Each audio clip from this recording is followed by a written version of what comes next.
Welcome back to Nick Lenz's Comic Corner, Classics/Non-Classics. This is episode number 260, and Doubleshot number 192. Okay? First up, Earth 2 World's End Volume 2. Now that's what I'm thinking, really? Why are you starting with this one instead of doing Volume 1? Well, the place where I got it from didn't have Volume 1, but I got requested purchase. Okay, now, this book contains issues 12 to 26 of this weekly series. I own all 26 issues. It's kind of like in the same vein of Batman and Robin Eternal. That was also 26 issues. This only lasted about 6 months. Unlike, let's say, for Batman Eternal, which lasted a full year, and New 52 Futures End, that lasted for 11 months. This lasted for 6 months. I mean, it's not bad. They were planning ending the series anyway, so it just expanded to this weekly series.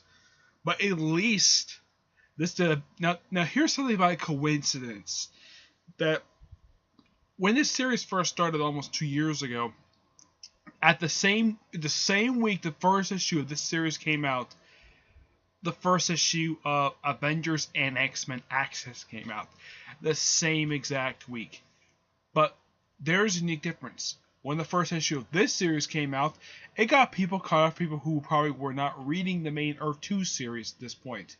Now, Earth 2 had already wrapped up its first 26 issues, but they're getting the series anyways. This, of course, some of it takes place during those issues or in between there, because basically Earth 2 became the main Earth 2 title became a spotlight series, and all the story was driven through here. Now, there are several different writers on here. You have Daniel H. Wilson, the guy who later took over the Earth 2 Society series, who did the first arc for Earth 2 Society for him, Dan Abbott, Margie Bennett, Colin Bunn, and Mike Johnson, with Scott McDaniel doing breakdowns. And there's a bunch of artists on here. There are some questions that I ask when this series is over, like, of course, in these very set of issues, Sergeant Al Pratt, aka he's the rebooted version of the Atom, the original Atom, he dies. Basically, since the first arc of Tom Taylor's run of Earth 2, he's been in a coma right after the clone of Superman fried off his arm. Yep. And also, they kill off Superman again. Though, here's something coincidental. At the time, people thought it was Superman killing these people. It turns out just a clone. The real Superman returned in this very series, and he died in this very series. Of course, at the time of his death, he lost all his powers. So, yeah, he was on the verge of that anyways. Now, basically, when the series ends, there's some serious questions like what happened to certain characters, like Big Barda. As far as I know, this version was never seen again. Yolanda Mondanas, I think her name is, the woman who was in pre-Flashpoint, the third Wildcat, who was the original Wildcat's goddaughter. As far as I know, she has never seen again. And it took a while for Ted Grant and Oliver Queen to make a return to the Earth 2 Society series. It wasn't until Dan Abbott took over the book they brought these two characters back, and of course John Grayson, who was Dick Grayson's son. Yeah, he disappeared for a while, and then all of a sudden he turns up, and Earth 2 Society is controlled by Ultra Humanite. Yep. But also, there is a question if... Now, on the cover, it's clearly Darkseid. Sorry about the glare. Some say this could be the same Darkseid that appears in Prime Earth Universe, but there's some hiccups there. Like, Darkseid being trapped in some prison type of thing, an apocalypse, or it could be that the whole Earth 2 stuff could take place before the events of Justice League number 1. I have no idea. It's the most confusing mess when it comes to Darkseid, and of course, yes, the Earth 2 world, the Earth does get destroyed at the end of the miniseries, this limited series, because it's called World's End, and the world gets destroyed. Oliver Queen is the only one who makes his debut in here. Yeah, as far as I can tell, he's the only one. But basically, here's something interesting though. it was promoted that this series, World's End, and New 52 Futures End would continue in Convergence. In the case of World's End, yeah, it continued in Convergence. As for, let's say, New 52 Futures End continued into Convergence, that was a complete lie. That led into the Batman Beyond series, which I've already reviewed the first trade for. The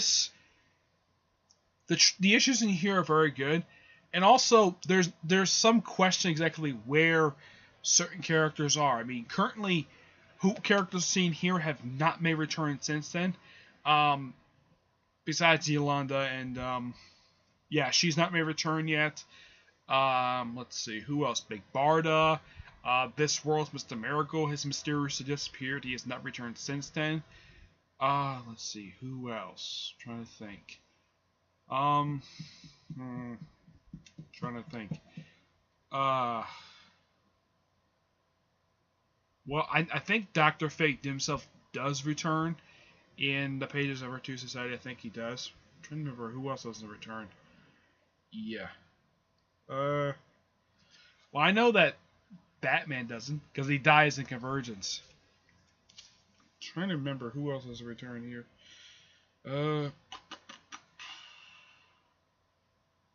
I can't honestly think of anybody else. I mean, it took a while for some characters to return to the series. Like, I'm trying to remember which characters did not make an epic return. Besides, well, basically, the ones I can think of so far: Mr. Miracle, Big Barda. Yeah, Mr. Miracle, Big Barda.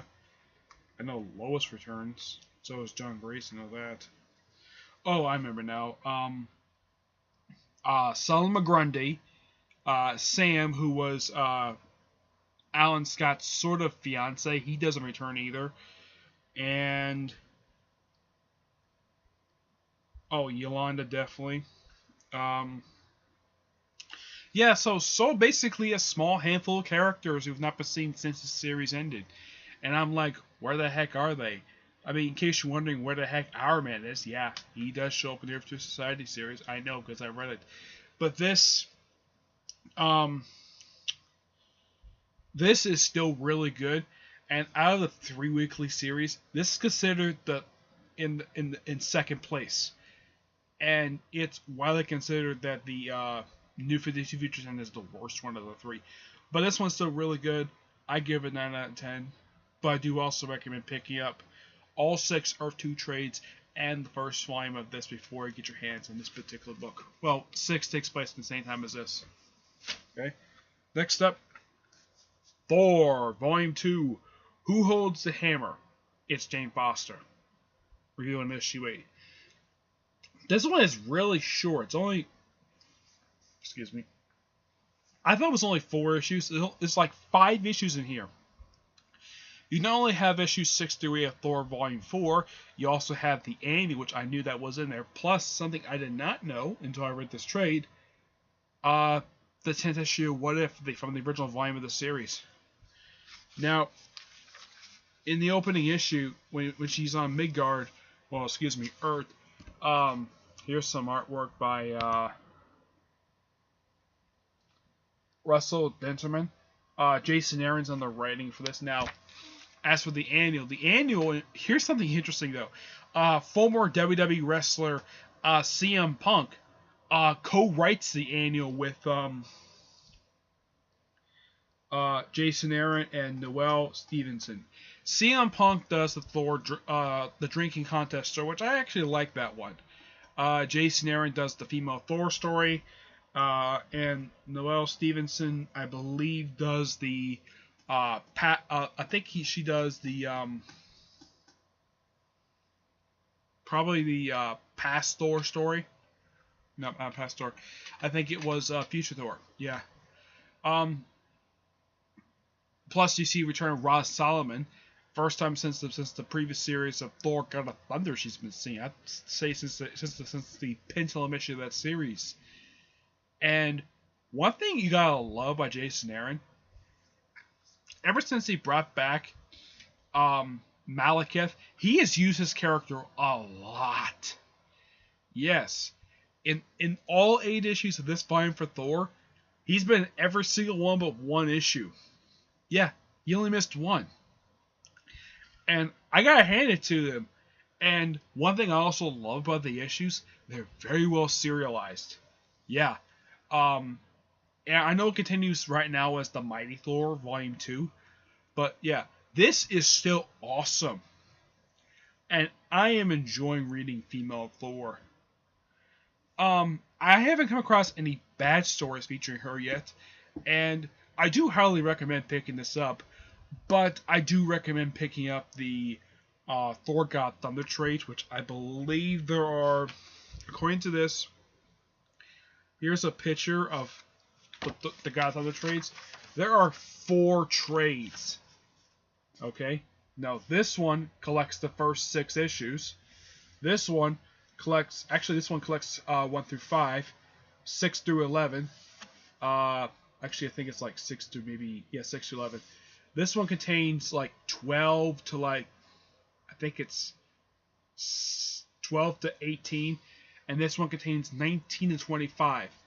Okay, if you want to get into Jason Aaron's run for Thor, pick up these 4 trades first. The first volume of that collects issues from this volume for the series and this book, plus, and then basically you would have to pick up about 6 books in order to get full grasp Jason Aaron's run. He does a great job, and he's been writing this character for the better part of now almost 4 years now. He's been writing Thor, and he's doing a great job. And there's some nods to Thor continuity here and there. There's little nuggets here and there. I think that the reason why that he did this. Now, I do have a theory of why they decided to change the gender of Thor. My personal theory, I think the Thor God Thunder series was actually, I would say, losing sales halfway through the series. I'm not sure what point, anyways. My guess is at some point, the Thor series was not selling really well, and Jason Aaron need to spice up a bit basically toward the end of the series, and just change the Thor. Now the regular Thor does exist in this particular story. He by the time this ends, he does not find out Jane Foster is Thor. The reader knows it's Jane Foster. I mean, in the Marvel Comics universe, currently only like one person knows that Jane Foster is Thor, and that's Sam Wilson, who was the current Captain America. Well, one of 2 people holding that mantle. But he's like the only person who knows that Jane Foster is Thor. It's nice the fact that she fights 2 old enemies of Thor in her first like regular time after the first story concluded. And of course, it was nice to destroy her again. Those of you who thinking like, why is Cole back for? The guy who was supposed to be Thor's uncle, and he's also Odin's many brothers. Like, when the heck did he come back? I thought he was like somebody like, I thought this guy was killed off in Fear itself. There is an answer for that. There is this miniseries called Original Sin, Thor and Loki, the 10th Realm. That actually explains his resurrection. And plus, it also kind of lays the groundwork for a little bit of this series, along with the continuation of Loki for a little bit before the series was finally put to rest. Though I know, as of recently, Loki got a new series called Boat Loki, but who knows how long it's going to last for. I am not going to get into Marvel now. It's just a dumb idea, the new Marvel now. But this was released as part of all new Marvel now. Because they want to spice things up. And this is still really good. Now, the only reason why that this volume ended was for Secret Wars. Not because of low sales. Secret Wars is the only reason why this volume ended. Now, they could have continued this. Like, I don't know why Marvel couldn't do the same thing that DC did. Put certain series in hiatus for an event, and then after the event concludes, just resume the numbering. And Marvel didn't do that. Nope. Marvel decided to relaunch every single book they have to number 1. I know this is an old thing to talk about because the past few years they've relaunched almost everything number 1. It's getting really old. But here's the thing. In the past 8 years alone, Thor has had like, I think it's like 5 number ones. Yes. Thor has been relaunched 4 times in the past 8 years. Yeah, 4 times. This is like the fourth. This was like the, I would say the 3rd time was relaunched to number 1. Yes. Honestly, I don't know why they did it for. They could have just continued it. Well, they probably couldn't just call it like, they could have just continued the numbering for Thor God of Thunder, but no, they wanted it in number 1. But yeah, despite that, this is still good. 9 out of 10. Pick it up along with the previous volume and the 4 volumes of Thor God of Thunder. Alright, that's it for this episode. Stay tuned for the next episode, which should be episode 261, Doubleshot number 193. Until then, see you there. Bye.